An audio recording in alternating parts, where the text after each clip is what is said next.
شہنشاہ فارس، دشمن کو اتنا حقیر نہیں جاننا چاہیے۔ ہمیں اپنے گریبان میں دیانتداری سے جھانکنا ہوگا۔ فارس کے شہنشاہی کا طوطی بولتا تھا، لیکن ہمیں اس حقیقت کو نظر انداز نہیں کرنا چاہیے کہ رومی ہم پر غالب آ گئے تھے، اور ہمیں یہ حقیقت بھی فراموش نہیں کرنی چاہیے کہ ہم رومیوں کا سامنا کرنے سے ہچکچاتے ہیں۔ اس نئی صورتحال کا جائزہ دیانتداری سے لیں شہنشاہ فارس۔ ہرمز نے اگر کمک مانگی ہے تو اس کا مطلب یہ ہے کہ مسلمان اس کے لشکر پر غالب آ گئے ہیں۔ میں نے تمہیں اسی لیے بلایا ہے کہ تم ہی ہرمز کی مدد کو پہنچو، ارچھیر نے کہا۔ اگر ہرمز گھبرا گیا ہے تو اس کی مدد کے لیے اس سے بہتر سالار نہ جائے تو اسی جیسے سالار کو جانا چاہیے۔ تم ایسا لشکر تیار کرو جسے دیکھتے ہی مسلمان سوچ میں پڑ جائیں کہ لڑیں یا مدینہ کو بھاگ جائیں۔ قارن نے اسے سلام کیا اور لمبے لمبے ڈھک برتا چل پڑا۔ ایرانیوں کا سالار قارن بن قریانوس تازہ دم لشکر لے کر ابلا کی طرف روانہ ہو گیا۔ وہ پوری امید لے کر جا رہا تھا کہ مسلمانوں کو تباہ و برباد کر کے لوٹے گا۔ وہ اپنے لشکر کو دجلہ کے بائیں کنارے کے ساتھ ساتھ لے جا رہا تھا۔ اس کی رفتار خاصی تیزی تھی۔ اس نے مزار کے مقام پر لشکر کو دریائے دجلہ پار کرایا اور جنوب میں دریائے مقل تک پہنچ گیا۔ جب وہ دریائے مقل کے پار گیا تو اسے ہرمز کے لشکر کی ٹولیاں آتی دکھائی دی۔ سپاہی بڑی بری حالت میں تھے۔ تم پر زرتش کی لعنت ہو، قارن نے پہلی ٹولی کو روک کر اس کی حالت دیکھ کر کہا۔ کیا تم مسلمانوں کے ڈر سے بھاگے آ رہے ہو؟ سپاہ سالار ہرمز مارا گیا ہے، ٹولی میں سے ایک سپاہی نے کہا۔ دونوں پہلوؤں کے سالار قباز اور انوشجان بھی بھاگ آئے ہیں، وہ شاید پیچھے آ رہے ہوں۔ قارن بن قریانوس ہرمز کی موت کی خبر سن کر سن ہو کے رہ گیا۔ اس نے یہ پوچھنے کی بھی جرت نہیں کی کہ ہرمز کس طرح مارا گیا ہے۔ قارن کا سر جھک گیا تھا۔ اس نے جب سر اٹھایا تو دیکھا کہ فارس کے فوجیوں کی قطاریں چلی آ رہی تھی۔ اپنے تازہ دم لشکر کو دیکھ کر بھاگے ہوئے یہ فوجی وہیں رکنے لگے۔ اتنے میں ہرمز کی فوج کے دوسرے سالار قباز اور انوشجان بھی آ پہنچے۔ انہیں دور سے آتا دیکھ کر قارن نے اپنے گھوڑے کی لگام کو جھٹکا دیا۔ گھوڑا چل پڑا۔ قارن نے اپنے دونوں شکست خوردہ سالاروں کے سامنے جا گھوڑا روکا۔ میں سن چکا ہوں ہرمز مارا گیا ہے، قارن نے کہا، لیکن مجھے یقین نہیں آتا کہ تم دونوں بھاگ آئے ہو۔ کیا تم گوار اور اجڑ عربوں سے شکست کھا کر آئے ہو؟ میں اس کے سوا اور کچھ نہیں کہنا چاہتا کہ تم بزدل ہو اور تم اس رتبے اور عہدے کے قابل نہیں ہو۔ کیا تم نہیں چاہتے کہ مسلمانوں کو تباہ و برباد کر دیا جائے؟ کیوں نہیں چاہتے؟ قباس نے کہا۔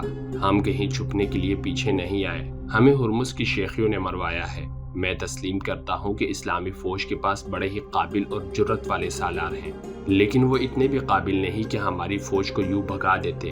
قارن، انوشجان نے کہا، ہماری فوجی قیادت میں یہی سب سے بڑی خرابی ہے جس کا مظاہرہ تم نے بھی کیا ہے۔ تم نے عرب کے ان مسلمانوں کو اجڑ اور گوار کہا ہے۔ ہرمز بھی ایسے ہی کہتا تھا، لیکن ہم نے میدان جنگ میں اس کے الٹ دیکھا ہے۔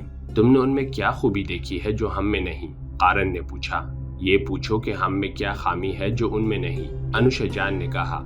ہم اپنے 10 12 سپاہیوں کو ایک ایک زنجیر سے باندھ دیتے ہیں کہ وہ جم کر لڑے اور بھاگے نہیں، اسی لیے ہم آمنے سامنے کی جنگ لڑتے ہیں۔ مسلمانوں نے جب ہماری سپاہ کو پابند سلاسل دیکھا تو انہوں نے دائیں بائیں کی چالیں چلنی شروع کر دیں۔ ہماری سپاہ گھوم پھیر کر لڑنے سے قاصر تھیں۔ یہ تھی وجہ کہ ہمارا اتنا طاقتور لشکر شکست کھا گیا۔ ہمارے پاس باتوں کا وقت نہیں، قباس نے کہا۔ مسلمان ہمارے تعاقب میں آ رہے ہیں۔ ان کے تعاقب میں مثنہ بن حارثہ 2000 نفری کی فوج کے ساتھ آ رہے تھے۔ مثنہ بن حارثہ اسلام کے وہ شدائی تھے جنہوں نے ایرانیوں کے خلاف زمین دوز جنگی کارروائیاں شروع کر رکھی تھیں۔ انہی کی ترغیب پر امیر المؤمنین ابو بکر صدیق رضی اللہ عنہ نے خالد رضی اللہ عنہ کو بلا کر ایرانیوں کے خلاف بھیجا تھا۔ ایرانیوں کے تعاقب میں جانا غیر معمولی طور پر دلیرانہ اقدام تھا۔ تعاقب کا مطلب یہ تھا کہ مسلمان اپنے مستقر سے دور ہٹتے ہٹتے ایرانیوں کے قلب میں جا رہے تھے، جہاں ان کا گھیرے میں آ جانا یقینی تھا۔ لیکن یہ خالد رضی اللہ عنہ کا حکم تھا کہ ایرانیوں کا تعاقب کیا جائے۔ اس حکم کے پیچھے ایرانیوں کے خلاف وہ نفرت بھی تھی جو مثنہ بن حارثہ کے دل میں بھری ہوئی تھی۔ جنگ سلاسل ختم ہو گئی اور ایرانی بھاگ اٹھے تو خالد رضی اللہ عنہ نے دیکھا کہ ان کا لشکر تھک گیا ہے۔ انہوں نے مثنہ بن حارثہ کو بلایا۔ ابن حارثہ، خالد رضی اللہ عنہ نے کہا، اگر یہ بھاگتے ہوئے فارسی زندہ چلے جائیں تو کیا تم اپنی فتح کو یقینی سمجھو گے؟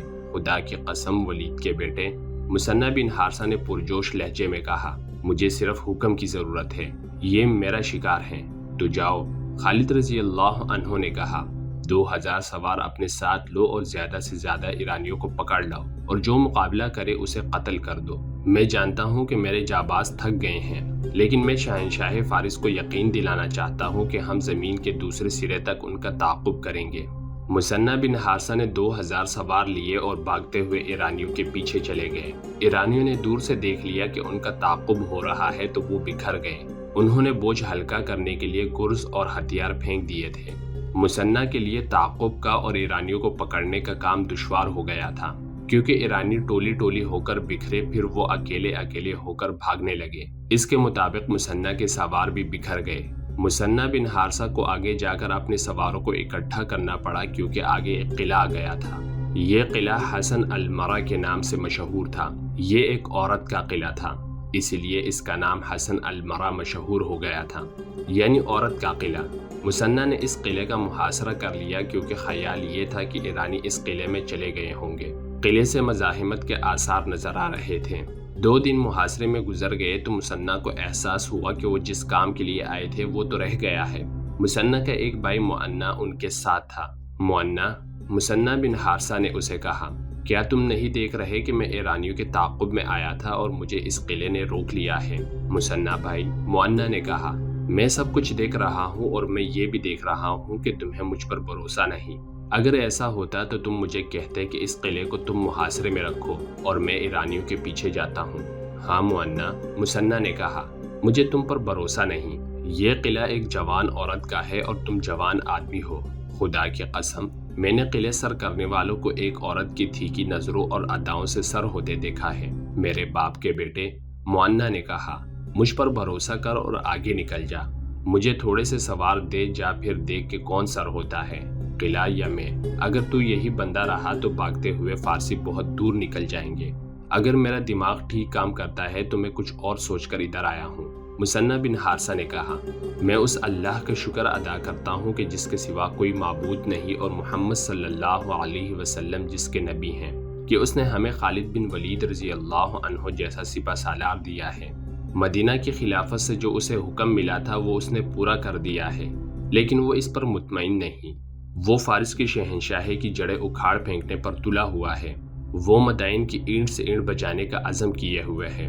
عزم اور چیز ہے میرے بھائی، معنیٰ نے کہا، عزم کو پورا کرنا بالکل مختلف چیز ہے۔ کیا تم نے نہیں دیکھا کہ ولید کا بیٹا تیر کی تیزی سے آگے بڑھ رہا ہے؟ میرے باپ کے بیٹے، تیر بھی خطا ہو سکتا ہے، ذرا سی رکاوٹ اسے روک بھی سکتی ہے۔ کیا تم یہ کہنا چاہتے ہو کہ خالد کو وہیں رک جانا چاہیے جہاں اس نے فارسیوں کو شکست دی ہے؟ مثنیٰ نے کہا، خدا کی قسم، تم ایک بات بھول رہے ہو۔ شہنشاہی فارس کو اپنی شہنشاہی کا غم ہے اور ہمیں اللہ کی ناراضگی کا ڈر ہے، اور شیر اپنے تخت و تاج کو بچانا چاہتا ہے، لیکن ہم شاہ دو جہان صلی اللہ علیہ وسلم کی آن کے خاطر لڑ رہے ہیں۔ سمجھنے کی کوشش کرو میرے بھائی، یہ بادشاہوں کے نہیں عقیدوں کی جنگ ہے۔ ہمارے لیے یہ اللہ کا حکم ہے کہ ہم اس کے رسول صلی اللہ علیہ وسلم کا پیغام دنیا کے آخری کونے تک پہنچائیں۔ ہمارا بچھونا یہ ریت ہے اور یہ پتھر ہیں، ہم تخت کے طلبگار نہیں۔ میں سمجھ گیا ہوں، معنیٰ نے کہا۔ نہیں، مثنیٰ نے کہا، تم ابھی پوری بات نہیں سمجھے۔ تم بھول رہے ہو کہ ہمیں ان مسلمانوں کے خون کے ایک ایک قطرے کا انتقام لینا ہے جو فارسیوں کے زیر نگی تھے اور جن پر فارسیوں نے ظلم و تشدد کیا تھا۔ خالد فارسیوں کا یہ گناہ کبھی نہیں بخشے گا۔ وہ مظلوم مسلمان مدینہ کی طرف دیکھ رہے تھے۔ میں تمہیں کہہ رہا تھا کہ میں فارسیوں کے تعاقب میں نہیں آیا، میں فارس کے اس لشکر کی تلاش میں آیا ہوں جو ہرمز کی شکست خوردہ فوج کی مدد کے لیے آ رہا ہوگا۔ مجھے پوری امید ہے کہ ان کی کمک آ رہی ہوگی، میں اسے راستے میں روکوں گا۔ پھر اتنی باتیں نہ کرو مثنیٰ، معنیٰ نے کہا، مجھے کچھ سوار دے دو اور تم آگے نکل جاؤ۔ یہ خیال رکھنا کہ فارسی اگر آ گئے تو ان کی تعداد اور طاقت زیادہ ہوگی، آمنے سامنے کی ٹکر نہ لینا۔ جا میرے بھائی، میں تجھے اللہ کے سپرد کرتا ہوں۔ کسی بھی مورخ نے سواروں کی صحیح تعداد نہیں لکھی جو مثنیٰ اپنے بھائی معنیٰ کو دے کر چلے گئے تھے۔ بعض مورخوں کی تحریروں سے پتہ چلتا ہے کہ سواروں کی تعداد 300 سے کم اور 400 سے زیادہ نہیں تھی۔ معنیٰ نے اتنے سے سواروں سے ہی قلعے کا محاصرہ کر لیا اور قلعے کے دروازے کے اتنا قریب چلا گیا جہاں وہ تیروں کی بڑی آسان زد میں تھا۔ دروازے کے اوپر جو برج تھا اس میں ایک خوبصورت عورت نمودار ہوئی۔ تم کون ہو اور یہاں کیا لینے آئے ہو؟ عورت نے بلند آواز میں معنیٰ سے پوچھا۔ ہم مسلمان ہیں، معنیٰ نے اس سے زیادہ بلند آواز میں جواب دیا۔ ہم میدان جنگ سے بھاگے ہوئے فارسیوں کے تعاقب میں آئے ہیں۔ اگر تم نے قلعے میں انہیں پناہ دی ہے تو انہیں ہمارے حوالے کر دو، ہم چلے جائیں گے، یہ میرا قلعہ ہے، عورت نے کہا۔ بھاگے ہوئے فارسیوں کی پناہ گاہ نہیں، یہاں کوئی فارسی سپاہی نہیں، خاتون، معانہ نے کہا۔ ہم پر تیرا احترام لازم ہے، ہم مسلمان ہیں۔ عورت پر ہاتھ اٹھانا ہم پر حرام ہے، خواہ وہ قلعہ دار ہی ہو۔ اگر تم فارس کی جنگی طاقت کے ڈر سے اس کے سپاہی ہمارے حوالے نہیں کرنا چاہتی تو سوچ لو کہ ہم وہ ہیں جنہوں نے فارس کی اس ہیبت ناک جنگی طاقت کو شکست دی ہے۔ ایسا نہ ہو کہ تم پر ہمارے ہاتھوں زیادتی ہو جائے۔ ہم اسلام کے اس لشکر کا ہراول ہیں جو پیچھے آ رہا ہے۔ میں نے مسلمانوں کا کیا بگاڑا ہے؟ عورت نے کہا۔ میرا قلعہ تمہارے لشکر کے راستے کی رکاوٹ نہیں بن سکتا، تمہارا قلعہ محفوظ رہے گا، معانہ نے کہا۔ شرط یہ ہے کہ قلعہ کا دروازہ کھول دو، ہم اندر آ کر دیکھیں گے، تمہارے کسی آدمی اور کسی چیز کو میرے سوار ہاتھ نہیں لگائیں گے، ہم اپنی تسلی کر کے چلے جائیں گے۔ اگر یہ شرط پوری نہیں کرو گے تو تمہاری اور تمہاری فوج کی لاشیں اس قلعے کے ملبے کے نیچے گل سڑ جائیں گی۔ قلعے کا دروازہ کھول دو، عورت کی تہمکانہ آواز سنائی دی۔ اس آواز کے ساتھ ہی قلعے کا دروازہ کھل گیا۔ معانہ نے اپنے سواروں کو اشارہ کیا۔ 300-400 گھوڑے سر پر دوڑتے آئے۔ معانہ نے انہیں صرف اتنا کہا کہ قلعے کی صرف تلاشی ہوگی، کسی چیز اور کسی انسان کو ہاتھ تک نہیں لگایا جائے۔ معانہ کا گھوڑا قلعے میں داخل ہو گیا، اس کے تمام سوار اس کے پیچھے پیچھے قلعے میں گئے۔ معانہ نے ایک جگہ رک کر قلعے کی دیواروں پر نظر دوڑائی، ہر طرف تیر انداز کھڑے تھے، نیچے اسے کہیں بھی کوئی سپاہی نظر نہ آیا۔ معانہ کے سوار قلعے میں پھیل گئے تھے۔ تم نے ٹھیک کہا تھا، عورت نے معانہ سے کہا، میں فارسیوں سے ڈرتی ہوں، اس قلعے میں کوئی بھی طاقتور لشکر آئے گا تو میں اس کے رحم و کرم پر ہوں گی۔ مسلمانوں کو میں پہلی بار دیکھ رہی ہوں اور تم انہیں ساری عمر یاد رکھو گی، معانہ نے کہا۔ خدا کی قسم، تم باقی عمر ان کے انتظار میں گزار دو گی۔ مسلمانوں کے لیے حکم ہے کہ قلعوں کو نہیں دلوں کو سر کرو، لیکن قلعے والوں کے دل قلعے کی دیواروں جیسے سخت ہو جائیں تو پھر ہمارے لیے کچھ اور حکم ہے۔ ہم جب اس حکم کی تعمیل کرتے ہیں تو فارس کی طاقت بھی ہمارے آگے نہیں ٹھہر سکتی۔ کیا تم نے انہیں بھاگتے ہوئے دیکھا نہیں؟ کیا وہ ادھر سے نہیں گزرے تھے؟ قلعے دار عورت نے جواب دیا، ذرا سی دیر کے لیے یہاں رکے بھی تھے۔ انہوں نے بتایا تھا کہ وہ مسلمانوں سے بھاگ کر آ رہے ہیں۔ وہ 10-12 آدمی تھے۔ میں حیران تھی کہ اتنے ہٹے کٹے سپاہی خوف سے مرے جا رہے تھے۔ میں اس پر بھی حیران تھی کہ وہ کون ہے جنہوں نے فارس کی اس لشکر کو اس قدر دہشت زدہ کر کے بھگا دیا ہے۔ تم نے جب کہا کہ تم ہو وہ لوگ جنہوں نے فارسیوں کو شکست دی ہے تو میری ہمت جواب دے گئی۔ میں نے قلعے کا دروازہ خوف کے عالم میں کھولا تھا۔ میں تم سے اور تمہارے سواروں سے اچھے سلوک کی توقع رکھ ہی نہیں سکتی تھی۔ مجھے اب تک یقین نہیں آیا کہ تم اپنے متعلق جو کچھ کہہ رہے ہو وہ سچ کہہ رہے ہو۔ یہ خاتون معانہ کو اس عمارت میں لے گئی جہاں وہ رہتی تھی۔ وہ تو شیش محل تھا۔ اس کے اشارے پر 2 غلاموں نے شراب اور بھنا ہوا گوشت معانہ کے سامنے لا رکھا۔ معانہ نے ان چیزوں کو پرے کر دیا۔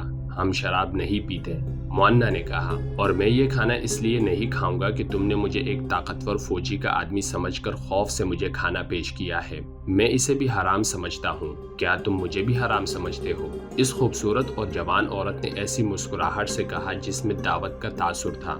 ہاں، معانہ نے جواب دیا۔ مفتوحہ عورت کو ہم شراب کی طرح حرام سمجھتے ہیں۔